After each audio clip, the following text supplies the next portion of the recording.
എന്നാ കഥ പറയാം ഇനിയിപ്പോ ശരിയാവൂല. ഉത്തരത്തിലേക്ക് നോക്കല്ലേ,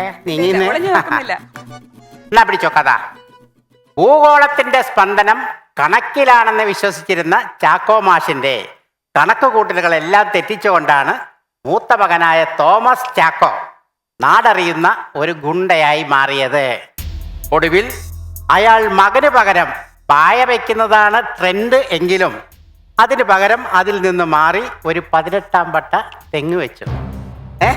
എന്നാൽ ഇതൊന്നും അറിയാതിരുന്ന അമ്മ നായകൻ ദുബായിലാണെന്ന് കരുതി വാടകയ്ക്ക് താമസിക്കാൻ വന്ന പെൺകുട്ടിയുമായി നായകന് കല്യാണം ആലോചിച്ചു. ഈ കാര്യം അറിയാതെ മാർക്കറ്റിൽ പാടി നടക്കുകയായിരുന്നു നായകൻ. വീട്ടിലെത്തി കല്യാണക്കാര്യം അറിഞ്ഞ നായകൻ ദുബായിലെ ക്രിസ്ത്യാനി ഷെയ്ഖിന്റെ മകളുമായി തന്റെ കല്യാണം ഉറപ്പിച്ചതെന്ന് നുണ പറഞ്ഞ് തിരിച്ച് വാളയാറിലേക്ക് തിരിച്ചു പോകുന്നു.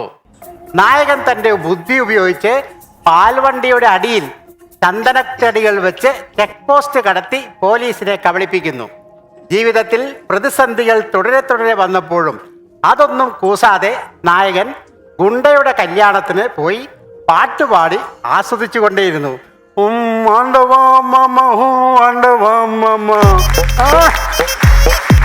കിട്ടിയാ? ഒരെണ്ണം കിട്ടിക്കാണോ? പറയട്ടെ. സ്ഫടികം. രണ്ടാമത്തെ ഒന്ന് ലയണാണോ?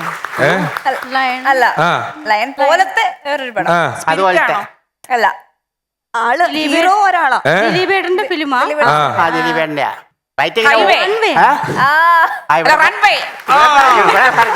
രണ്ടെണ്ണം പോയി സാർ. ഒരെണ്ണം കൂടെ ഉണ്ട്, പറഞ്ഞു.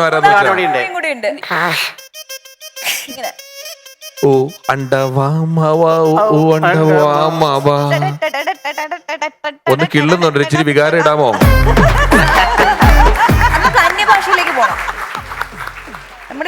തമിഴ് പടാ? തമിഴല്ല, തെലുങ്ക്. തമിഴിലേക്ക് ഡബ് ചെയ്ത് ഇറങ്ങിയിട്ടുണ്ട്.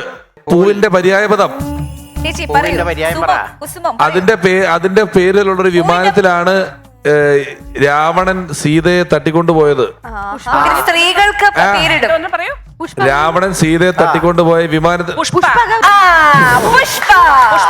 എന്റെ ഈശ്വരന്മാരെ, ഞാനതല്ല, ഇത് ഈ പരിപാടി അല്ലു അർജുൻ എങ്ങനെ ഇരുന്ന് കാണും? അല്ലു അർജുൻ എന്തുമാത്രം വേദനിക്കുന്നു നിങ്ങൾ ചിന്തിച്ചിട്ടുണ്ടോ? അല്ലുകൂട്ടൻ ആലോചിക്കില്ലേ, ഞാൻ ഇത്ര ഹിറ്റ് അടിച്ചിട്ട് ഇവരൊന്നും എന്നെ അറിയുന്നില്ലല്ലോ എന്ന് ആലോചിക്കില്ലേ? ഒരു കാര്യം പറയാനുണ്ടായിരുന്നു.